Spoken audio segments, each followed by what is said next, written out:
How are we doing today, friends and degens? Hope everyone's doing well.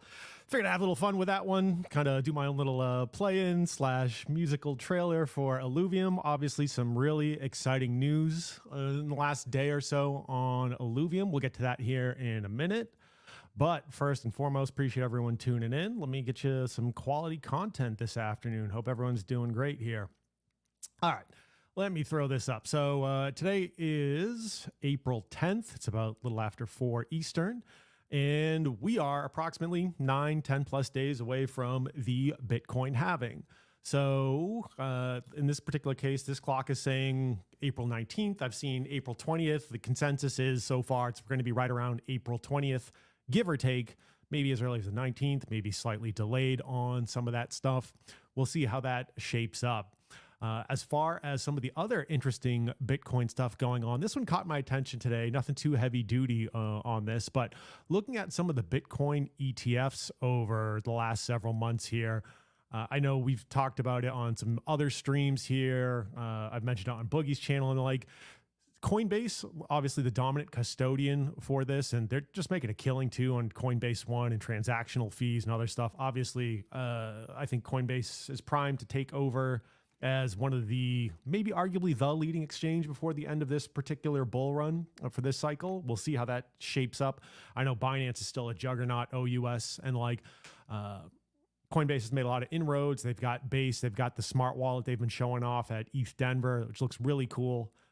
Basically, it's going to streamline a bunch of stuff for normies. But in case of this particular chart, what jumped out at me was the following. If you look at the overall BTC held, you can see that BlackRock, yeah, has just been like making a killing here as far as the overall ETFs are concerned. But Grayscale still got 300,000.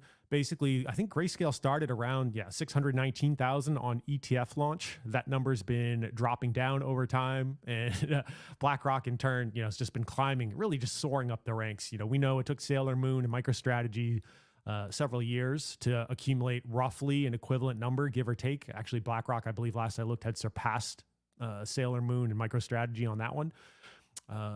It's like in a fraction of the time, BlackRock accumulated just as many, well, actually more Bitcoin. I think they control somewhere between 1 and 1.5%. I'd have to do the actual breakdown on that of all BTC. So BlackRock just running the Hoover vacuum on that bad mamma jammer 24/7. And let's see. Friend and supporter of the stream, BLX. Yeah, what's going on, brother? I see you.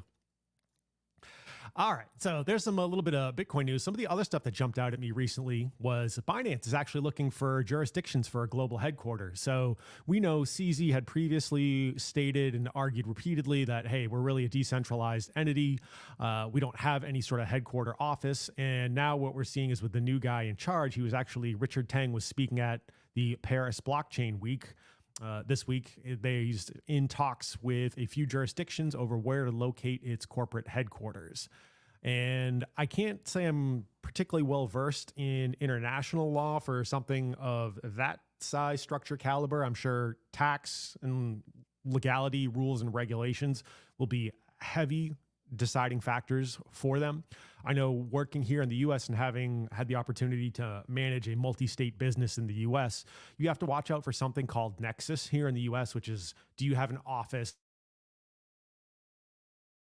Potentially, there's been different rules and regs on this over the years, depending on the nature of your good or asset or service. Are you employing somebody in that state? Are they a contractor? Do you have a physical presence in that state? And that can trigger certain things that the IRS calls nexus, where you become responsible for additional state level management of taxation, not just on a federal level, but also within the confines of any given state in which you are potentially employing people or have a physical location in that state.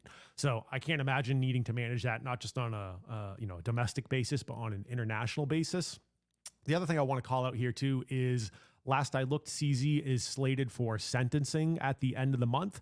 I'll be tuning into that. I'm very curious to see how that one shapes up on that front. So, all right, let's get down to some brass tacks on this stuff. Illuvium had a really interesting announcement this week when it comes to partnering with Samsung. And I'm actually fairly bullish on this one.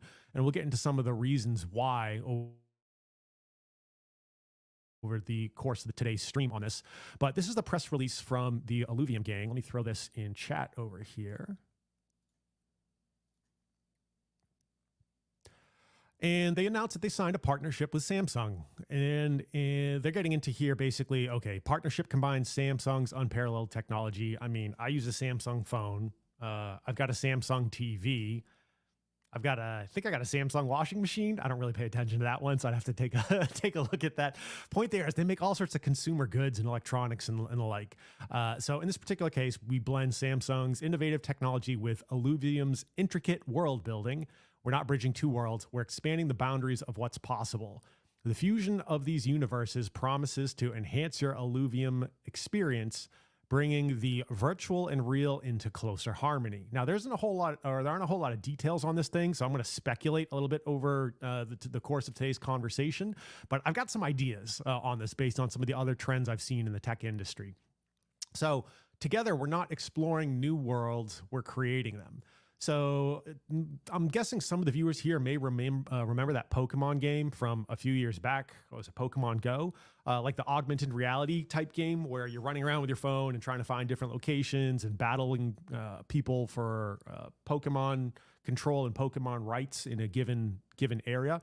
So that's one of the things that jumped out at me. And, arguably there's a successful model that was utilized there. So, hey, maybe we're going to do kind of like again, augmented reality, Illuvium, virtual, real world battler on that. It seems pretty straightforward on that. And let's see here. The other one we'll get into is going to be a little bit more on the technical side of things. Was, okay, why Samsung? And as I was skimming through this, okay, again, I use a Samsung phone. It's been great. I've enjoyed Galaxy hardware. It's been solid in the grand scheme of things. What jumped out at me skimming through a few different articles was they mentioned Samsung Knox, a blockchain-based security solution for smart devices within its network. Interesting. I had a hard time corroborating that directly, but they certainly have what they're calling Samsung Knox, which is definitely a security-based solution. Whether or not it has some level of blockchain backing or tech behind it, that I had a hard time, again, just confirming on that one. But they have done other things like implementing Samsung Wallet and introducing cold storage support in the form of some Ledger devices. Obviously, Ledger, I think, has kind of gotten a bad rap over the last few years, rightfully so. They've largely shot themselves in the foot on that one. But implementing cold storage support through Samsung devices. So as I was skimming through some additional background looking for Samsung type activity, this was news to me. I was completely unaware of this. And maybe it's just because it's not as prevalent in the US. Maybe it's more of an OUS or Asia type market solution on this. Samsung blockchain, added protection from Knox, blockchain key store and wallet, keep your virtual assets secure. So it sounds like to me this is a private wallet where you manage your own keys. And clearly they have the ability to support Bitcoin and Ethereum. Skimming through this, they outlined support for Bitcoin, Ethereum, ERC20 tokens, Tron solutions, and more. Sending and receiving, right? Looks kind of like similar to MetaMask or any other solution where potentially you have your own wallet on a device you are managing on this. Then here they're calling out Nano S support, blockchain newsfeed. So on the surface, sounds like a pretty nice all-in-one solution if you're using a Samsung device. Again, they're calling out some level of blockchain security you can trust. They mentioned that they have certain security protocols behind the scenes on this stuff. They outlined setting up your blockchain key store. I'm not entirely clear what that means, and I don't have, quite frankly, any intent installing on any of my Samsung devices. I use other wallet solutions and other hot and cold wallet solutions to manage my digital assets. But clearly, they have private private seed phrases on this, and they ask you to double check. So all in all, it seems like on the surface, pretty well thought out type solution. Hey, Moonpill, good to see you, man. So some of the other stuff that they got going on here, again, just highlighting, okay, they support Clayton, Tron, which is why I was kind of thinking on the surface that it might be more of an Asia-Pacific type solution. They also have mechanisms through which you apply for a DApp listing on blockchain wallet. So I'm assuming they're treating this, again, there's some level of assumption here, since they have different SDK software development kits behind the scenes and an approval process to get listed. Namely, it's got to be an Android app, and then on the Galaxy Store, so not even like the Google Play Store, I'm thinking here, this is me speculating, that they have a validation and approval process before they publish it, similar to what Apple does for the Apple Store. I'm guessing it's probably somewhere between the Android Google Play type store versus the Apple Store in terms of overall review stringency and assessment on that one. Don't hold me to it. I am making some assumptions here. It was more of a surface level pass through on some of the Samsung tech on this stuff. So as I was digging into this and going down this rabbit hole, it became increasingly apparent that Samsung is not fly by night on this one. We'll see to what level they're ultimately embracing it. They are a huge corporation on this front, but they've integrated Samsung Pay and Samsung Pass together in their own wallet solution. So combining different assets like this.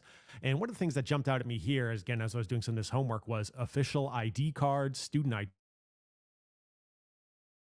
IDs, driver licenses, different things like train passes or mass transit passes. They have fingerprint recognition, which are tied to it, digital keys for automobiles, which I thought was interesting. I can't say I've seen anything like that here in the US. Maybe I'm just not, I'm not balling like some of my mentors yet. So we'll see how this shapes up over time. Home security companies and so interesting. I question to what extent that's potentially a single point of failure, but very, very interesting. So they've combined some different blockchain, digital ID solutions and storage aspects into the Samsung wallet. Again, it to me indicates not fly by night. And then a couple years back, going 3 years back, they introduced Ledger cold storage support on Galaxy devices. So interesting. I'm wondering to what extent this is what helped drive the Illuvium Samsung conversations on that front. So again, clearly here, Samsung, clearly not fly by night on this stuff, and huge mega corporation. They have developed some of their own wallet type technology for storage of digital assets. I've speculated here a little bit earlier about aspects of augmented reality type gaming. And one of the things that I was poking around and running into here was, okay, on the surface, Illuvium, very promising looking game. The Samsung Corporation, clearly, they've got a bunch of different tech that they're running on this type of stuff. So as I was skimming through this, this one jumped out at me.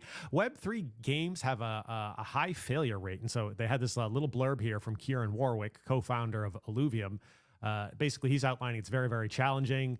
NFT games so far have been a letdown. And so here's was just some really sobering stats on this stuff. GameFi failure rates, 70+%, peaking in 2022, according to this one. So obviously, I don't know where it finishes in 2023, but that 107% failure rate, pretty crazy. Okay.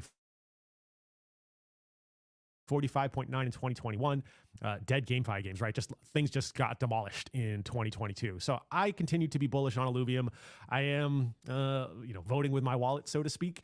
And I encourage everyone to assess the opportunity and make the best decisions for themselves. In this particular case, I'm sure I'm going to butcher his last name, Miles. We'll just go with Miles so I don't do him a disservice here. He's calling out here that the GameFi space or gaming space is going to be $610 billion by 2032, where crypto gaming is just $14.5 billion. So that's a 42x discrepancy. Potentially, we've got a lot more market share we can snatch up in the coming years on that front. Okay, so proceed with a certain level of caution on GameFi. I'm still bullish on Illuvium. Let me continue to build out my case on my bullishness on this stuff. So they signed a deal with Team Liquid, which is a prominent esports team. I'm not going to sit here and say they're the best. I think it depends on the particular game you're looking at, but they're clearly a major team that has had a level of fairly consistent performance internationally on this front. And so they are teaming up with Team Liquid. And this is an announcement, I believe, from last year, specializing in, they have different games they play, Teamfight Tactics, Hearthstone, which is like a Blizzard card game, as I recall, or maybe I'm getting that one mixed up, League of Legends, which is huge internationally on that one. And so they're trying to get some of the streamers to stream on Twitch, and I would think ultimately YouTube and other channels. I know a lot of game companies work with streamers on Twitch to help drive viewers, to ultimately drive adopters of the game on that front. And so Illuvium already has a listing on the Epic Game Store, which is very promising for them on that one. So this is where I start to speculate a little more based on some of my daytime job type stuff and prior work history. What I am speculating here is that they will work with Samsung to deliver Illuvium through either an app on Samsung smart TVs, potentially maybe even be more browser based and do like a virtual desktop or remote PC type situation. And I know some viewers are maybe not as well versed or not as familiar with aspects of the tech space. So right now you're seeing me sharing my desktop. What if I could give you a remote connection to my desktop so that all of my streaming equipment, all my audio equipment, any movie I want to watch is running on my PC and you're just getting the stream pushed to you.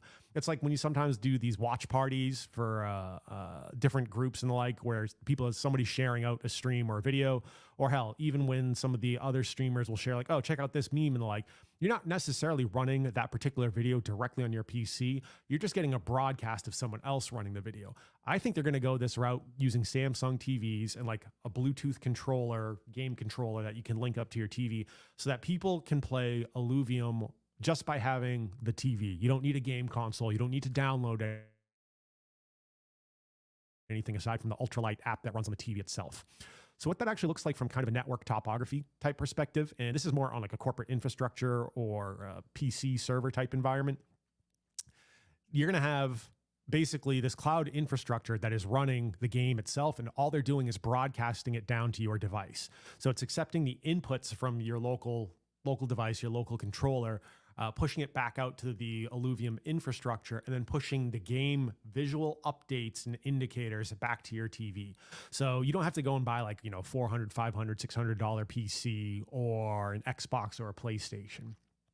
So to me, this is an interesting concept. Microsoft has been doing this a bit. And so what I was doing, I was poking around, looking at some of the Microsoft stuff over here. And what I found was they spend over $1 billion a year on Game Pass. And I've been an Xbox player since the first one came out. It's a great way for me to keep in contact with some friends from school back in the day and talk mad shit on a one-on-one basis to my brother Bubba Dubs, J-Rock's None, and working out your mama, you know what's up. So so on the Xbox side of things, they're spending over $1 billion on this. And I was poking around some of their financials, and it's really tough, surprisingly, to get detailed financials on the Xbox platform. What I found was they were pulling in roughly $230 million a month last year for the monthly revenues for Game Pass. So they're spending $1 billion. They're pulling in $230 billion a month on average based on the source data I had, which means they probably got, profit or, we'll see. We don't know necessarily what their operating costs are. I'm speculating here. Probably profit margins are substantial on that. At least $1 billion of profit is my guess. And then I don't know if they're ever going to cop to it. And if anyone here sees detailed figures, I would be very interested in that. Point here is it's live service, and okay, they're using it to power gaming to Xbox consoles and PCs, but they have this solution that I've used on the road actually. It's like Game Pass. I'll call it mobile. I don't know what the exact branded name is. Basically, if I got a Bluetooth controller, I can connect it to my mobile device and then effectively stream that game to my phone and play a game. Now, it doesn't work great on stuff like first-person shooters, but more simplistic games or turn-based games, it does work pretty well in the grand scheme of things. So it's easy entertainment on the road, especially when I'm like, killing time in an airport or something, and I don't feel like, doing some real nerdy shit for work, and I just kind of want to decompress, but it works really, really well in the grand scheme of things. So they have that solution on that front. So there's a level of precedent established for this as far as technological proof by a major entity, major corporation on this stuff. I don't know what sort of arrangements they would have between Illuvium and Samsung on the back end. Like, does Samsung, what's the revenue relationship on that going to be for game sales? How do they track distribution or playtime through a Samsung TV? They're all mechanisms to do it. I just don't know what the nature of that relationship will ultimately be, because at the end of the day, there's got to be some sort of lucrative financial incentive for those two entities on that front. So kind of highlighting this is Xbox Remote Play is the exact name. There you go. But yeah, it's literally this. You get to navigate your Xbox, effectively a console or equivalent, remotely with your phone and using a controller connected to it. Just imagine doing this and, hey, mom, dad, I want to play Illuvium with my friends. Well, instead of needing to shell out $500, $600, and who knows what the future holds, $800, $1,000 on an Xbox console or PlayStation console, we already have the TV. Just download the app. Let me go buy the $40, $50, $60 controller, remote control on this thing, and have at it. Go play with your friends and do whatever you're going to do on that front. So coming back around to some different aspects of Illuvium and why I continue to be bullish on this one. Let me hop over to DeFi Llama, one of my favorite sites on this one. And let's see here. Let me click out of that.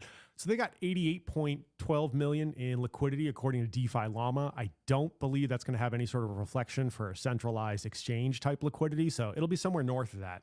If you're asking me what my current prognostication, speculation, and the like, I'm going to sit there and say, I tried to swipe Nagabo's crystal ball to take a guess or see if I could look into it for future pricing on this stuff. Unfortunately, I was not successful in my attempted theft.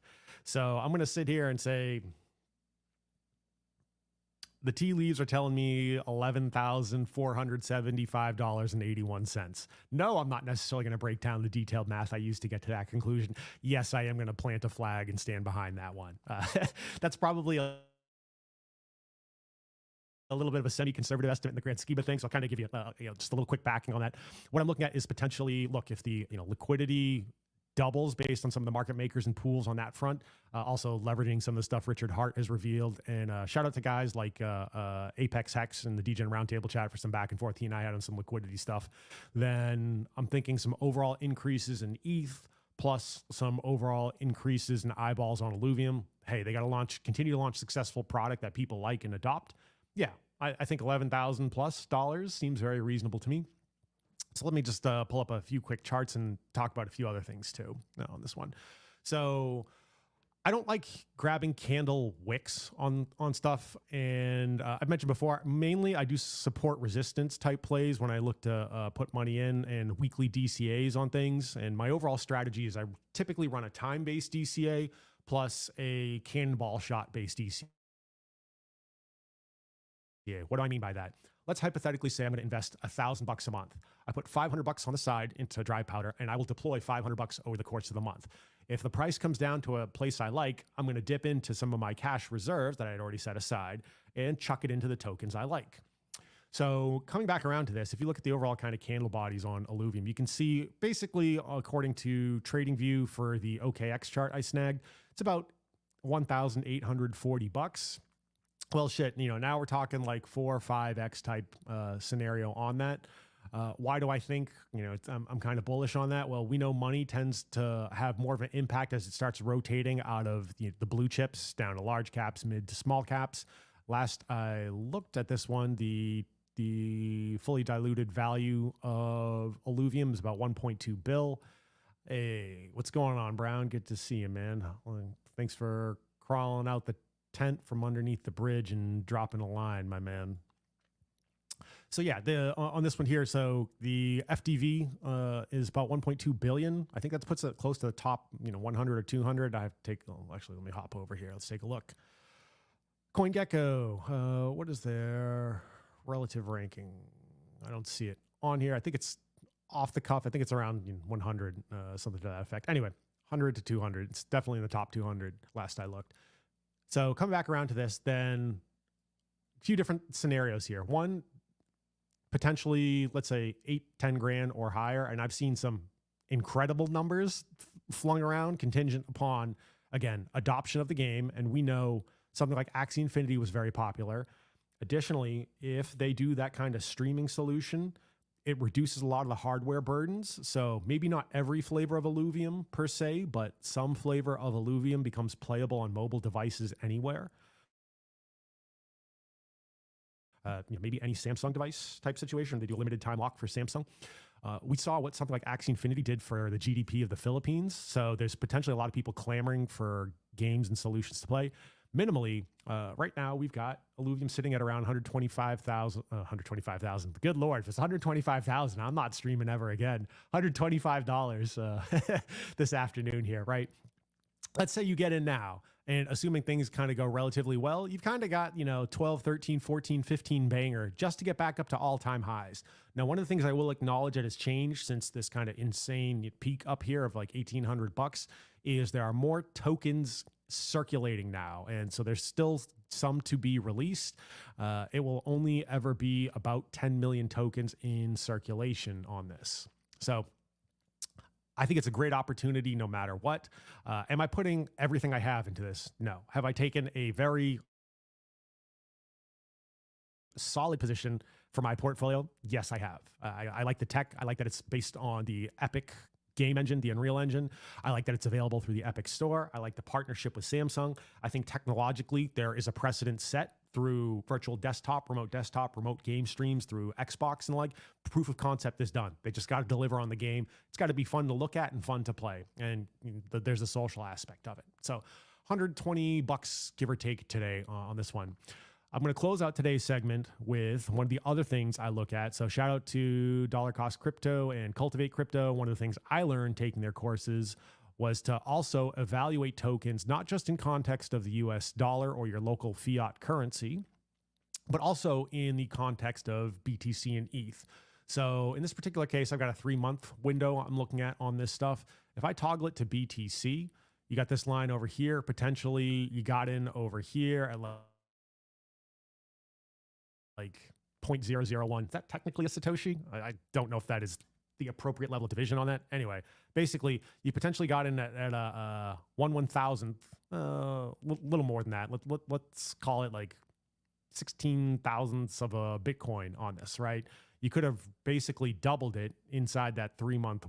Well, not quite doubled it. Let's go with 424, like 33% increase on it. You had a couple of different opportunities to swing trade that for BTC and back. And right now, it's down in terms of BTC value on that one. Let's flip over to ETH. So ETH being the purple line, looking like a slightly similar story, maybe a little less volatile over time. Your kind of optimal condition would have been to get in here at 0.3 of an ETH, where you could have potentially picked up another 33% relative value in ETH before it kind of comes back down over here. So if you're looking at different tokens, yeah, Jay, almost missed it. You're going to have to catch it on replay, gang. You missed like this thematic thing I tried to do on the Illuvium trailer. Just tried to have a little fun with it. Anyway, appreciate you showing up though, man. Appreciate it. Yeah, so consider your portfolio valuation or any token valuation, not just in context of your fiat currency, but also in some of the longer term blue chips you potentially want to hold.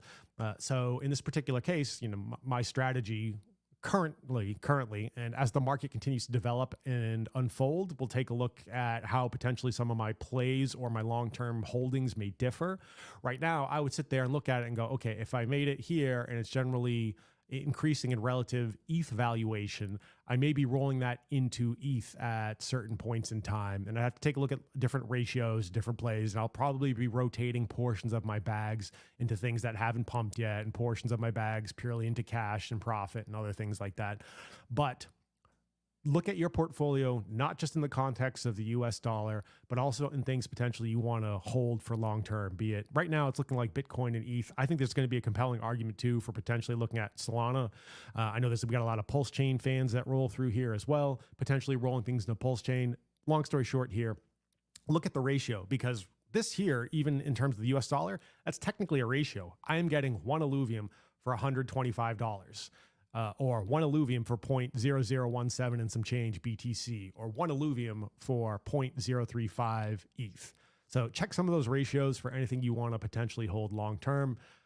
In summary, we looked at the game looks pretty cool and fun, and they're going to have multiple prongs of the game from battlers. I'm speculating here it's going to be a little bit of augmented reality with some of the different aspects of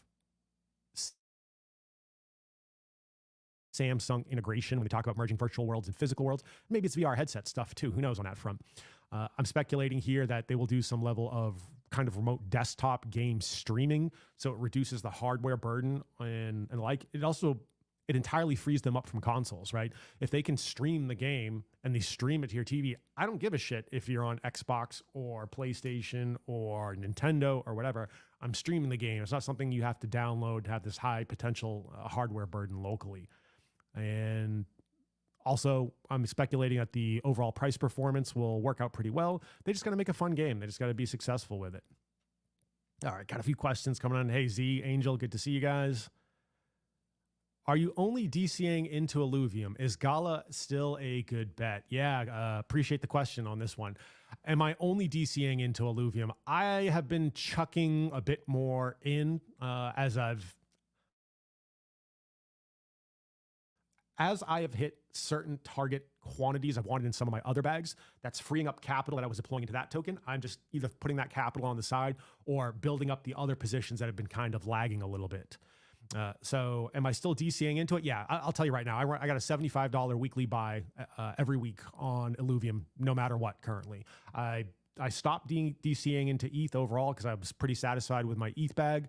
And I feel like I've got enough, I acquired enough cheap Ethereum or relatively cheap Ethereum for future gas fees and the like. So I rotated my weekly buys on that I had allocated to Ethereum into Illuvium, and I added an extra $25 into it since I hit some other quantity targets for some of the other positions I wanted to build out. Is Gala still a good bet? I think it is. There was some potentially mixed news that just came out this week. Basically, Gala sacked most of the Mirandus development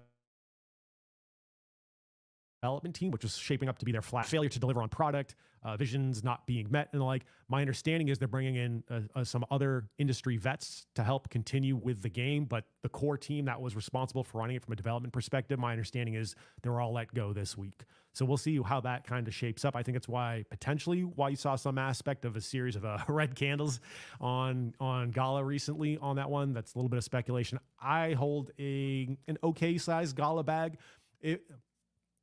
Not financial advice. Any information I discuss is for my own amusement and for info and edutainment purposes only.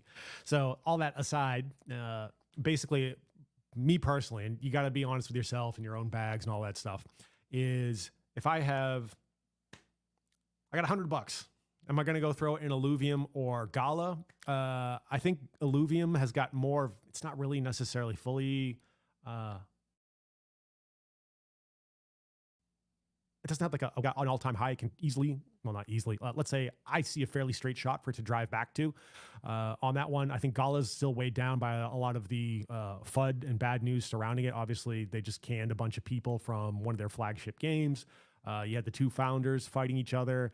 I think, this is me personally speculating, in order to achieve the same level of potential gains, assuming Gala does okay, it's going to take less capital in that position. So I would personally adjust my exposure to Gala, and I'm personally going to go and have been going heavier into Illuvium. So if I'm throwing $100 in, I'm probably like 70-30 Illuvium, 80-20 in favor of Illuvium on my DCAs. Again, like Illuvium signing that deal with Samsung, and we just talked about some of the potential delivery mechanisms on the game on that. A lot of potential there. In your opinion, do you think in the long term, Illuvium multipliers? Well, it's like a 12 to 14x back up to all-time high, and then off the races. If you're in some of those groups, I've seen some outlandish numbers. Would be friggin' awesome. I think $6,000 is pretty much. I'll say I think it's a lock personally. If things generally continue trending. Let me see here. I'm on stage. If things trending the way they genuinely have been trending for this market so far, yeah, I think $6,000 is very reasonable. And $8,000, $10,000, $12,000. I just mentioned earlier in the stream, I think $11,475.81 is where we're headed on that one. So yeah, I think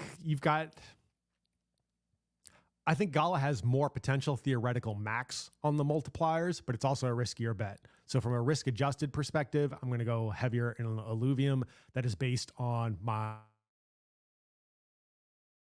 personal position and everything else in my other bags. And I try to be a little holistic these days, just based on what I put into my investments and say, okay, if it hits this number, we're golden. So hopefully that answers your question and gives you something to think about. Z calling out here, Gala has potential for sure, but ILV has so much momentum behind it, and the price is still pretty darn good. Yeah, at $120, and it's on the move. To me, I'm going to continue to DCA primarily into Illuvium.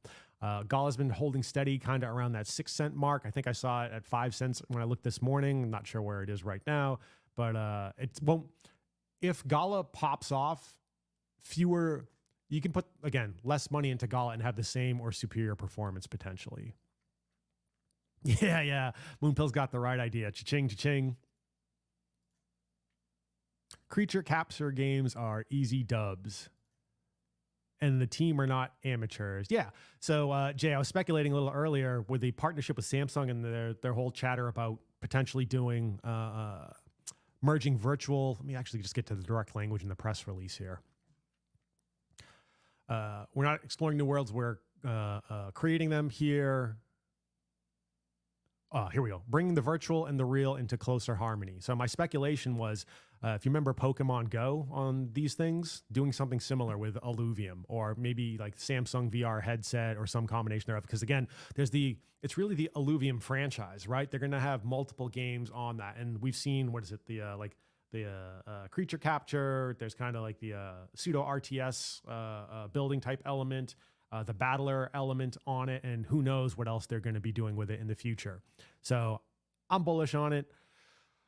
I think it's a key opportunity, potential, 2, 4, 6, 8, 10, 12, 14 type shot on it. I continue to put some money into it. I'm throwing $75 a weekend at minimum currently, just trying to wrap up that position. I have a target value I'm trying to get to and like. What percentage of ILV would you say is the minimum to have in someone's portfolio? Good question on that one. So this is where it starts to get into really personal decision aspect of it. I think there's 2 different ways you can look at it. There's percentage of valuation in your portfolio at a particular snapshot in time, and there's percentage of capital you have allocated to it. And then I guess the backstop to that would be, what are your potential gains on it? If Illuvium's already popped off, not that it has today, but if it's already popped off and it's like, hey, I can only maybe, in theory, get another 25% of it. No, there are better opportunities out there. Versus if I think, there's going to be a 10, 20, 30, 40, 400, 4 million, whatever the number is, X in there, then sure, it's worth a bit of the risk to reward ratio, I think, is in your favor on that one. So in my particular case, let me just see what I can cop to on this one. I'd say Illuvium's probably around 3 to 4% of my current portfolio as far as current valuation. Keep in mind, I started buying in when it was down around 35, 40 bucks. I know for a fact there are some folks in some of our chats who have a lot of units that they snapped up under 40 bucks. They won't cop to who they are, but I know who they are. Yeah, there's some monsters floating through some of the chats on that one. So again, Moonpill, if you're asking me directly, I'd say about 3 to 4% of my portfolio is in Illuvium currently. That's also partially based on, that's really a reflection of portfolio weighing, which is also somewhat reflective of performance. It's not necessarily that I put 3 to 4% of my capital in on that. It's probably closer to like 1 to 2%, less than that, in all honesty, just because I got units around the $40 mark and like $40 to $50 band on that one. So hope that helps out a little bit on that one. As much as you're willing to lose, my friend. Jay calling out Team Liquid, Pudgy Penguins collab, now Samsung. The mobile aspect is a big focus for the team because they know not everyone has the hardware to run the main games. Yeah, that's part of the reason I was calling out the whole like virtual desktop streaming the game type of situation to the TV. So it just has to refresh and show the display, not necessarily run the game on the native hardware. Has anyone played any of the Illuvium games? Are they any good or are they cheeks? I have not personally played them. The only game I play these days is probably Overwatch and some Xbox stuff with some of my buddies. Like, what's that racing game? That's The Crew, Motorfest. So we can drive. Safest place to DUI and crash into each other and talk ludicrous amounts of shit. So I can't comment on to what extent, Illuvium's fun. It looks great. Like it looks great on that front. Anyway, cool. All right. So that's a wrap on the content I wanted to cover for Illuvium. Appreciate everyone tuning in this afternoon.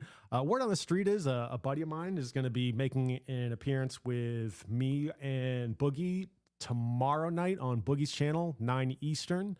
To talk a little bit about Mike and Ink. I also hear he might be passing through the DGen Roundtable chat, so make sure you're tuning into them this week as well. I believe they got a stream coming up a little later this evening.